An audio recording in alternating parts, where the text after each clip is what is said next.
Today we have with us two amazing women who have a lot of experience, are extremely passionate about this cause, and of course they're friends, educators, edupreneurs, parents themselves, which is a big plus one.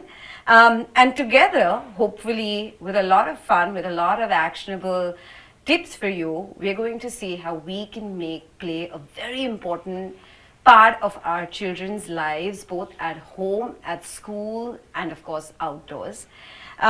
We have with us today Piya Marker, who's a certified parent coach with a master's in special education and has spent the last 2 decades working with families to help them. We have Miss Fatema Agarkar, who is the founder of the Agarkar Center of Excellence, and her passion for working with kids defines the different roles she has crafted as an edupreneur, educator, mentor, and for me, both of them are really good friends. So thank you both. Thank you both for doing this. Priya, you're also a special ed, you're also a special needs educator. What is the impact of play on children with special needs, and how does building or creating or collaborating, all of this happen for children, and how do you use techniques to kind of foster it or bring it all together? So while we use play therapy as a term, sensory integration is the term that we use in terms of enabling children who have special needs. And sensory integration, simply put, is just helping a child use all their senses to react to their environment or to play in a desirable manner. So what tends to happen with children with special needs is that they may have one or the other sense heightened more than the other, and that doesn't really help them coordinate well in order to do something. So what play does is it makes you use all your senses. Okay, you're using your tactile, your kinesthetic, your auditory, your visual, sometimes your sense of smell, textures, everything to put things together. So manipulating things, putting objects together, whether it's balance and coordination, all of those little things come together, which seems like just ordinary play, but it is a therapeutic intervention called sensory integration. So that is something that is really big for children with special needs. I think every human being would do well by it, because I don't think any of us have all senses equally matched, equally heightened, and sensory integration will help us achieve that. So play is great for children with special needs because they're so threatened by what they cannot do, and play takes away the threat. The minute you're playing with someone, there is no threat.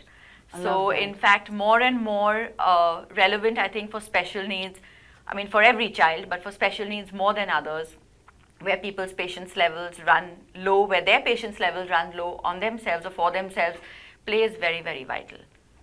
So, may I just add in a point here, because I'm actually now thinking about the classrooms where I find, Priya, that there are children who need support, and it makes so much of sense when you say in a non-threatening way they're able to control, and then there are the extra smart ones who are really independent and can really create anything. They also don't need that support from us, but it's the happy-go-lucky in the middle.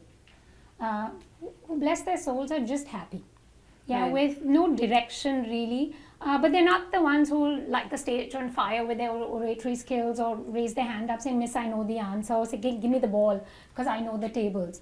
But you put objects in front of them, you put a Lego, you can actually read their mind. They're expressing in a non-verbal way, but we use that as a pre-assessment tool.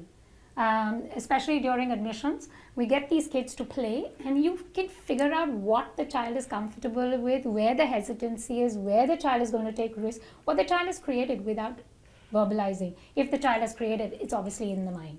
It's just another step to express yourself. But this is such an important diagnostic tool, if I could. Sorry, the educator's hat goes on. That's useful for my happy-go-lucky in between. To say, okay, I can drive this now. I'll push this kid to do this, and perhaps, like you, jump into the water and be saved. But I love that play is non-threatening. I just, like, for me, it is such a big takeaway for me, because I never thought of it like that. And it just somewhere has created a level playing field for the one who wants to catch the ball and answer, the one who's, the happy-go-lucky, or the one who's struggling, right?